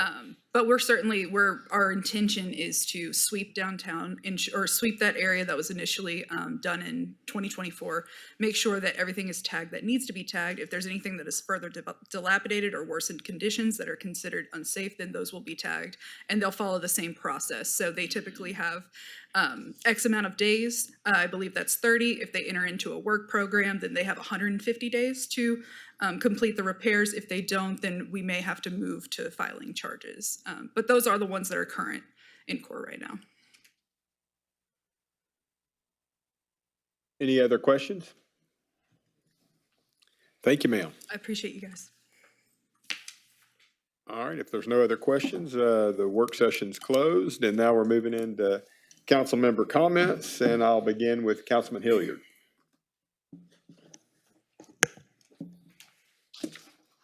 I got a few things, so I'll try to speed it up. I want to start by thanking Virtue and the work that she did to make our Veterans Coalition, which was outstanding. She did a fantastic job, and I don't see her in here.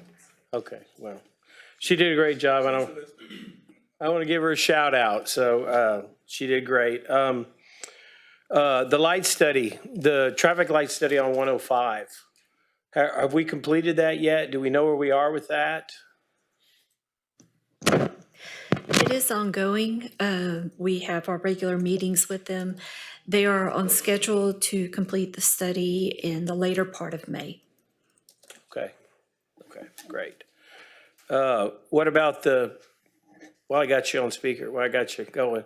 What about the neighborhood lighting? I know we also did a light study about illumination and whether we switch to LEDs versus the mercury vapor, I believe is what we use now, or halogen.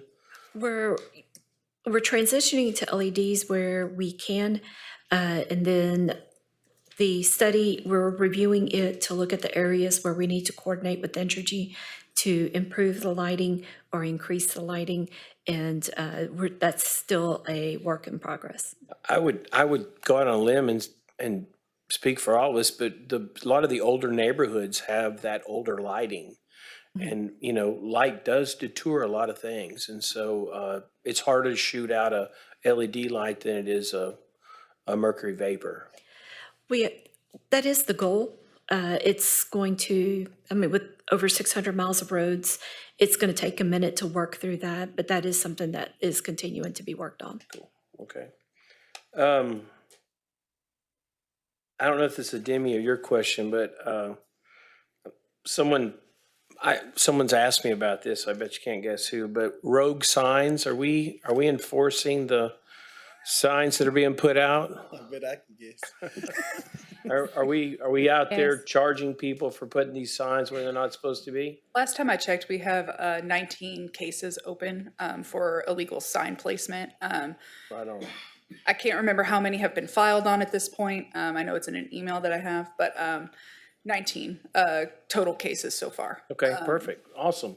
But outside of that, if we can't find someone, like, you know, the We Buy Houses ones, they use Google numbers. Oftentimes it's hard to identify the person. You need to have that person identified so that you can then pursue compliance.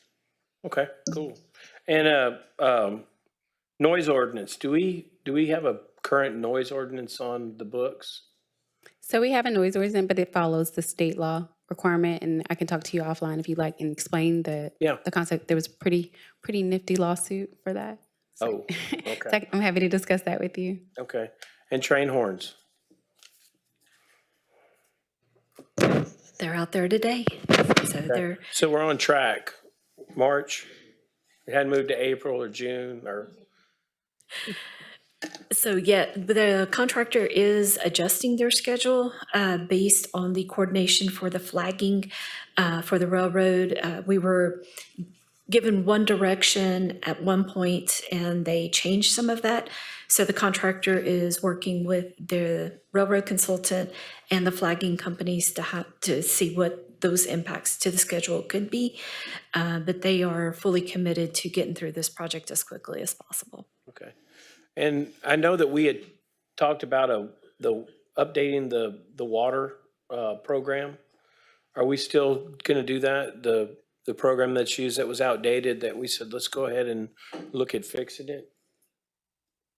Speaking about the utilities? Yeah. Yeah, we're getting ready to go for RFPs, and there's somebody, I don't know, who can speak to that now.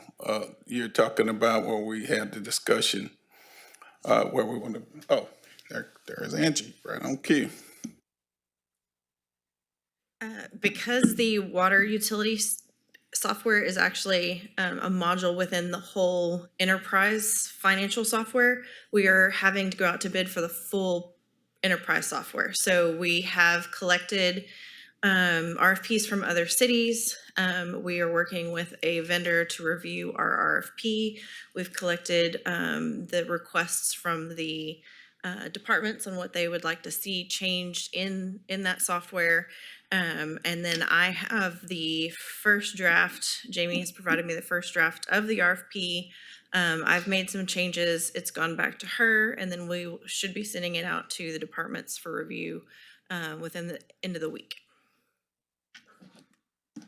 And I don't know if you remember from the presentation that we did, but that was when we attacked it, council did make a recommendation that they would not want to see it piecemealed, that it would be, at the recommendation of staff, that it would be more cohesive if we had one complete program. So that's why we did that route as opposed to just narrowing it down and getting a separate program so that we're not using separate software. That was a recommendation at the time from staff. Council agreed. So that's why we're doing it this way. We do have a note, like a notation in the RFP that says something to the effect of, we understand that it will be a phased project, and whatever we need to do to get water billing phased in first, it is a statement in the RFP. So what we've asked that a schedule be built based on whatever it takes to do water billing. Bridget As a would probably, priority. Bridget would probably be better to say that, but I'm gonna guess it's some kind of receivables and cash receipts or something would have to also be implemented at the same time. Okay. Yeah, I mean, I think if we're going to update the water system, it would make more sense, since it's already integrated with our current system, even if it's antiquated, it is integrated so that, you aren't, it helps with audit trails and everything. So we tried to aim it with the approach of one, not improving one system and making that one more efficient without impeding the other systems as well. So it was just that. So it'll just when we did the presentation, we even said if council wanted to go that route, that it would be a phased project because, and the timing is important because we don't want to be integrating new software when we're introducing a new budget. So we also want to make sure that we had those things established so that it'll be phased in. So it could be a 2 to 3 year process. It will be a 2 to 3 year process, but with the goal of having the utility billing toward the first phase. And I mean, we're a modern city. We ought to have, our software should be modern. So, before they don't make updates or they change the Windows software and we can't use it anymore. So I get it. And so lastly, but I want to shout out to the city manager. I like the GIS idea. I think knowing where our stuff is, because I've heard before they go dig and the pipe's not there, but the plans say it is. So I think that's a great idea. And on that, thank you, city staff, for all that you do. And it's a great day in Beaumont. Thank you. Councilman Turner? Yes, just to backdoor Councilmember here with RFD and 105. I haven't seen Councilmember Crenshaw make a post recently, but is there any way we can get that expedited? Because now we're looking at a project that could have been growth, but the last thing you're gonna do is put more stress on the people in that community prior to adding more traffic to it. So I think it's important that they understand the importance of, what we're trying to go and what we're trying to do with the study. We've been talking about this for, honestly, a few years. I'm happy more council members are speaking up on it now, but it's been going on for almost since I've been on council, asking for a study and updates for this RFD and 105. So, maybe we can apply a little pressure to expedite that, because citizens keep asking, and the last thing I want to do is keep saying we waiting. So I understand. Train horns, I agree with Councilmember Hilliard. I was out to dinner the other day with my wife and a citizen, literally a 15-minute conversation, and just kept going. So I said this upcoming March, it was something that's being worked on, but maybe we can make a post or put some type of posting out from the city side to have a general update so everyone can kind of know versus these one-on-one conversations. We had a food truck park RFP go out. If we can get an update now that we have a new council, I think it's important for the council to kind of see what was proposed, locations. Maybe we have people up here who may have a better idea, a better perspective. I think their input is needed so we can get an update on kind of where we at, what took place with that, if we got some bids back, and maybe just did we market it, did we push it, like where we at on that? Shout out to the Chamber of Commerce with the Melody Maze. I know some kids that went to support that and they had a good time. Another thing was a garden has been discussed at Charlton Pollard Park with ExxonMobil for quite some time. I just want to know, like, where we at on that? Do we have a timeline? Do we have a expected start date? Because I went to a neighborhood association recently and they said, okay, it keeps being the same thing. We're saying it over and over again, but we haven't seen nothing take place. With the warming stations, a citizen asked about that. Do we have a certain degree that the city normally sends out or sets up a warming station is like maybe 20 degrees or 30 degrees or maybe no freezing? I know the city does do a good job with providing those, but for citizens, if it reaches a certain temperature, do we just automatically know or can we expect it? That was a question. And the tennis update, Pastor Sharp has came up here. I know we discussed it with staff, but if we can get with him and give him an update. And lastly, we were in a meeting with some pastors recently and the Pine Street project came up, and this makes sense because now every time it's a change order, work stops. So I'm glad that that was kind of discussed today, and maybe as a council, we can look at in the future if it makes sense to adjust that change order pricing number so we can kind of keep work going versus waiting 2 and 3 weeks if we don't have council. Like the holidays just came, we had a nice break for council meetings. So anything to be more efficient and make things go, I think is worth talking about. But if we can kind of, even if you don't have to answer everything, Mr. Manager, but maybe send council an email about some of those things I asked about so we can all be on the same page with what's going on. Thank you, Councilman. Councilman Williams? Yeah, I feel like Councilman Turner with my list over here, so I'm gonna shoot from the hip. The MLK parade Saturday, that was my first time participating, and it was a lot of fun. I brought my wife and kids, and we rode in the high water rescue vehicle, and the only problem we had was we ran out of candy way too soon. It was cool. I mean, it was a long route, and the people just kept coming and coming, and so it was kind of fun to see something I'd never seen before. At the last meeting, I invited everybody out to Southeast Texas Whiskey Fest, and that has come and went, and it was a huge success. We had close to 1,500 people between vendors and ticket holders, and a lot of people in this room were there. So thank you for being there. It was cool. I mean, I talked to people from Arkansas, Mississippi, Louisiana, Oklahoma.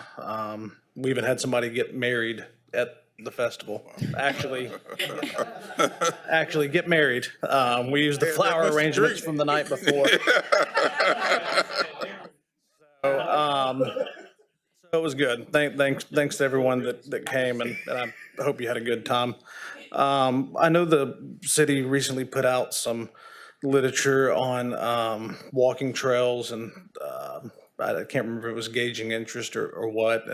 And I had a friend of mine bring to my attention that was great, but he was concerned with the parks and the existing parks, and I got sent over some local park grants through Texas Parks and Wildlife, and I just wanted to, and I'm not, maybe you already are aware of that, but it's used for upgrades, enhancements, and things of that nature. It might be something worth looking at. I know some of the equipment, it gets used quite a bit, so there's wear and tear there. The mural at Beaumont Animal Care, I think that's great. I really love it, and kind of weird timing that it came up today. The animal lovers in this town are very passionate, and I've gotten a lot of hits over the last month or so in regards to Beaumont Animal Care and complaints with foster process, who's allowed, who's not allowed, where these animals go, and I'm not a expert in that field by any means. I'm an animal lover, but so whether I can have some sort of meeting with city manager and the director over the facility about kind of the processes there, or if they can come speak to us at council to give myself a better understanding to speak to these people, that would be greatly appreciated. I know Councilman Turner mentioned it, but Pastor Sharp and the tennis courts.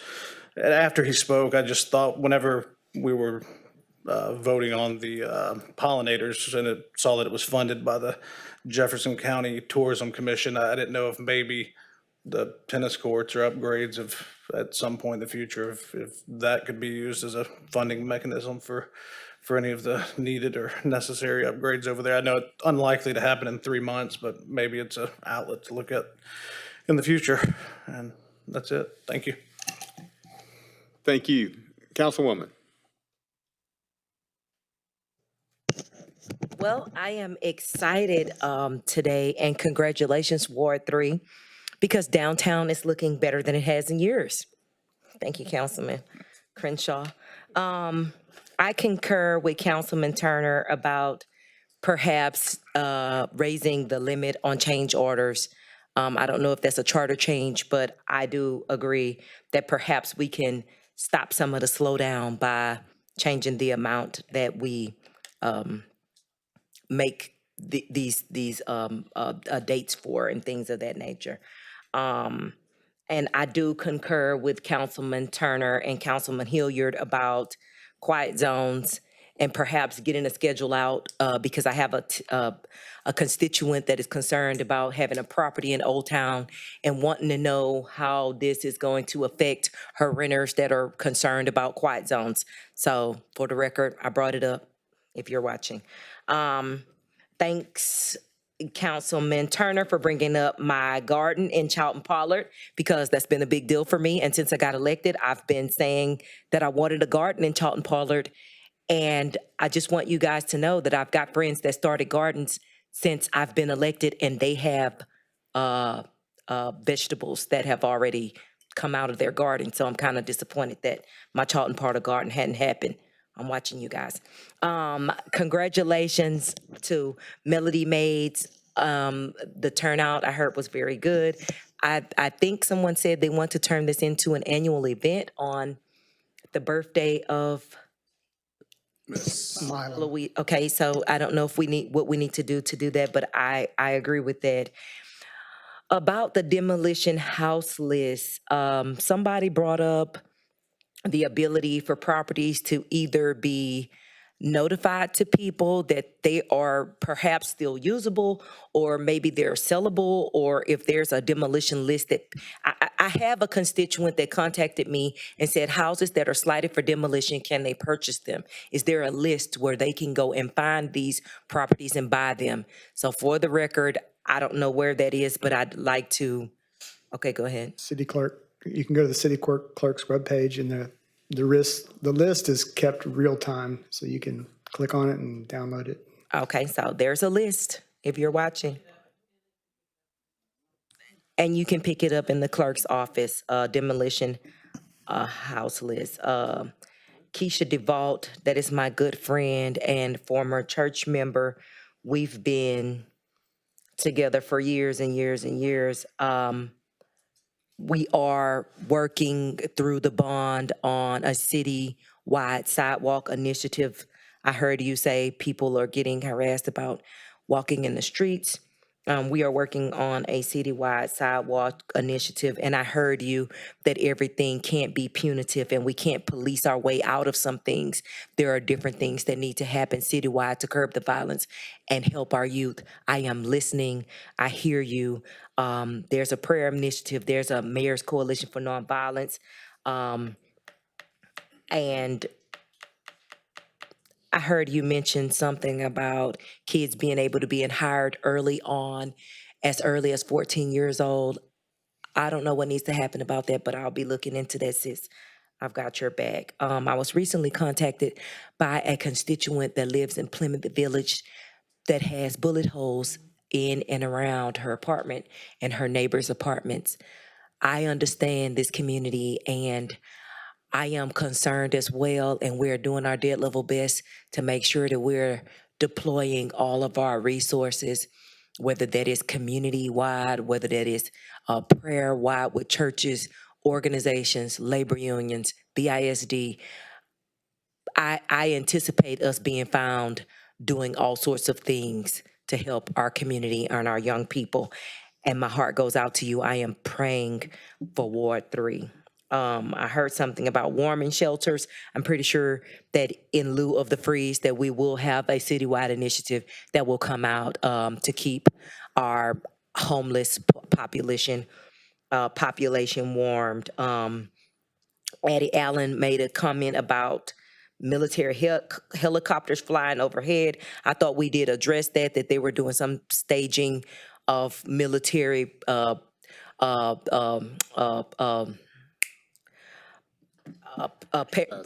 exercises, and this was the site of that. I thought we addressed that at our last council meeting. You may want to go back and rewatch that just to be made abreast of it. I don't want to belabor the point, but I imagine that our tennis courts will be ready for the events that are coming up. And to follow up on my prayer initiative, Pastor Kennedy Andrews has offered to do every first Thursday of every month at 3395 Highland. The time will be announced, but that is the first Thursday of every month. If you plan to be a part of that prayer initiative, I look forward to seeing you there. I will keep you abreast of what time that will be happening. And it is a great day in Beaumont, and we're going to keep our communication and our spirits high, our vibrations up, and we're going to speak life to our community. Thank you. Thank you. Councilman Crenshaw?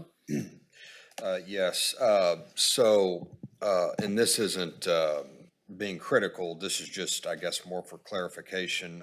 Molly, on October 17th, I made a Facebook post based upon, I believe, conversations with you or Public Works, that the analysis portion of the traffic study for a traffic light at RFD and 105 would be completed. And I said in a few weeks. And so today, when we say May, it makes me think, was the analysis portion already done? And what you're talking about in May is something different, or?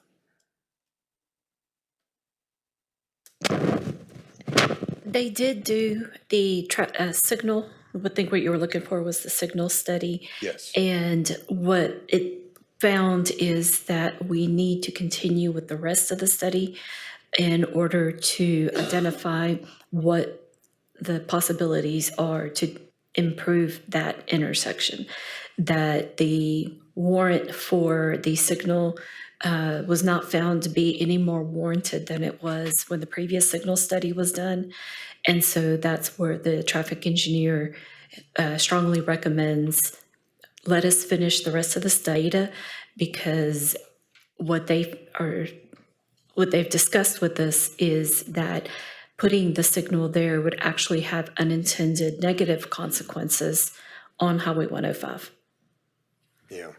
And you know, I've heard that before, and I'm far from being a traffic engineer, but something's got to give. Okay. So we can't just, you know, the previous councils approved and allowed all these apartment complexes to be built right there. And it is a constant source of complaints and concerns from the residents that live on RFD Road, their lack of ability to pull off of that road onto 105 because the traffic is so significant. So I want staff to understand that I would hope that the council's consensus would be, we can't just say there's going to be negative consequences to a signal, so we're not going to do one.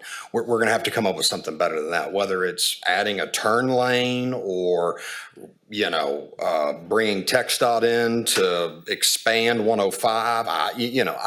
But we're going to have to come up with some type of solution, because we can't just keep saying that the traffic engineer or the traffic study says this isn't a good idea to add the traffic light, or the traffic light isn't needed. Because I can tell you, someone that travels that road quite often, that the traffic signal is in fact needed. And, you know, when it comes to experts, we can always find an expert to give an opposite opinion of whatever the city's traffic expert or that person said.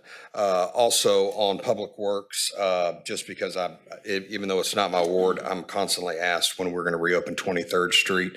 I've been telling people, my last conversation with you, Molly, was sometime in February. Is that still a good estimate? Yes, sir. Great.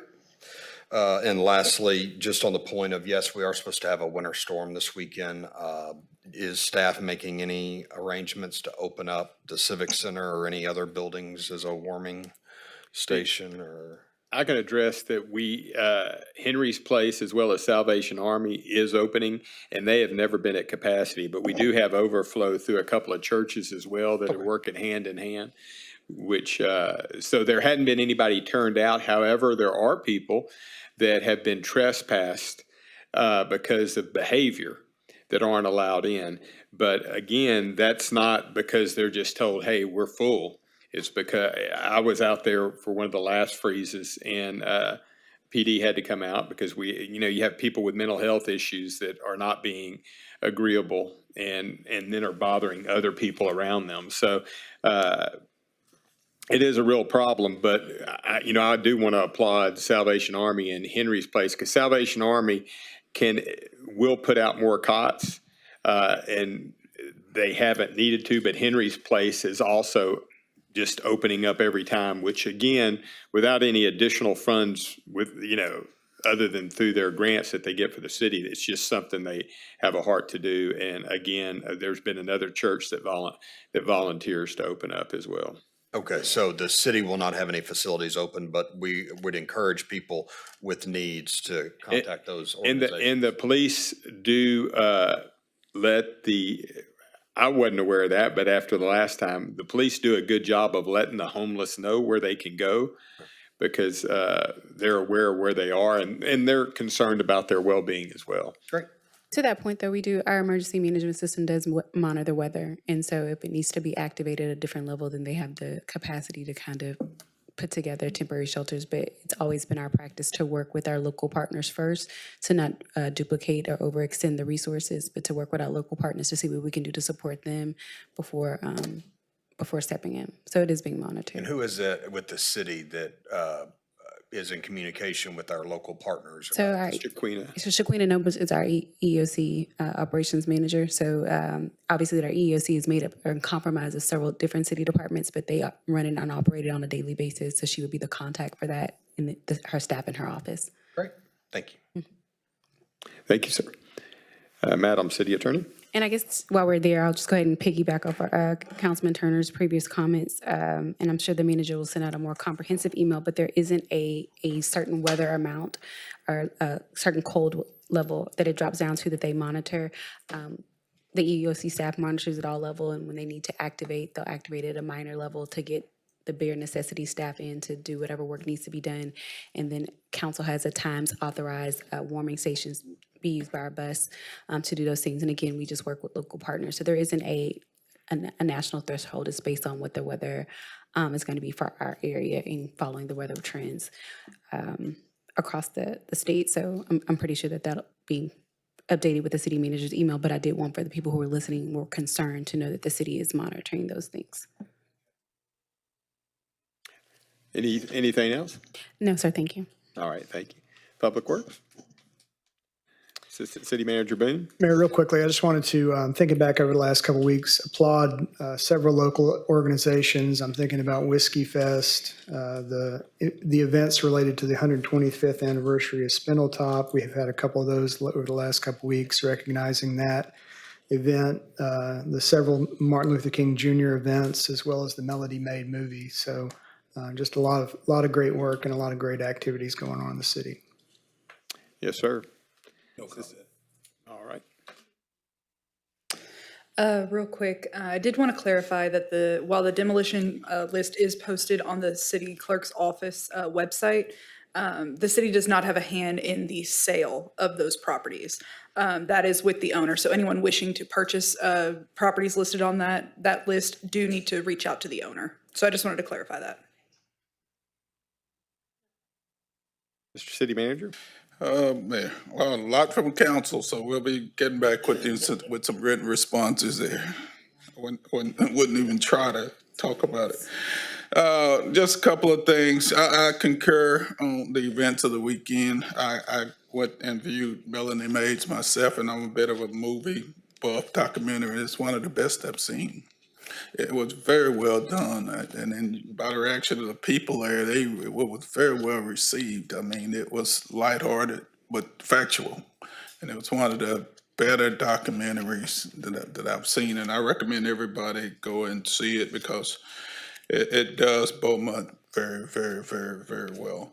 Also, I went about a Martin Luther King event. The parade was great. I got to put my grandson in it. It was his first time. He loved it. throwing candy, and he was pretty good at it. He hit me in the back of the head a few times, but that was okay.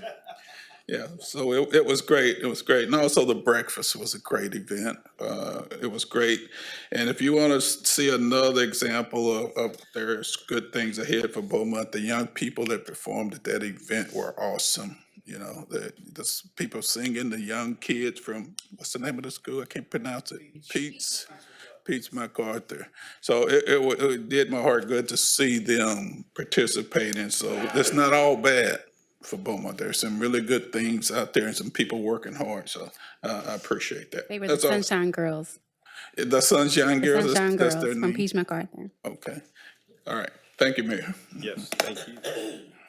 And again, it's been brought up about the homeless, and it's a good point. I will say the Salvation Army and Henry's Place, as well as Shaquina Nobles, our emergency management coordinator, do an excellent job. And it's been open when it hasn't froze, which just in anticipation, because people don't really tend to make reservations, but it's been really impressive in terms of the community involvement, because they receive lots of blankets, lots of coats, additional food whenever, and there's always that opportunity. So watch social media, but the churches and individual groups certainly show up and are very helpful with that.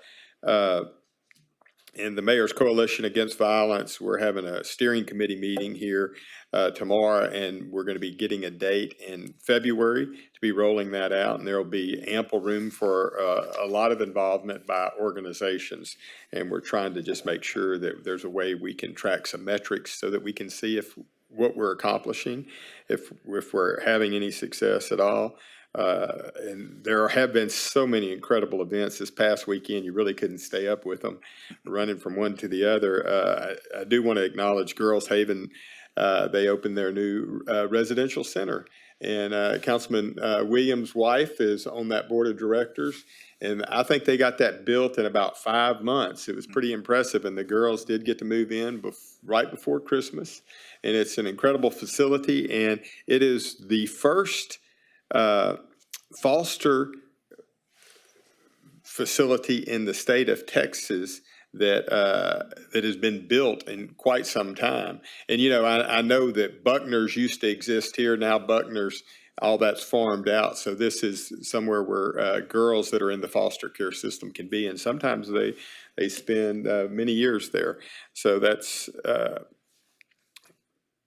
they're making great work over there. The Youth Basketball League is operating at Sterling Pruitt. They have games this Saturday as well, and it has been a huge success. And the biggest problem is we're just running out of space. Aren't able to accommodate all the teams they would like to play, but that's a good problem certainly to have.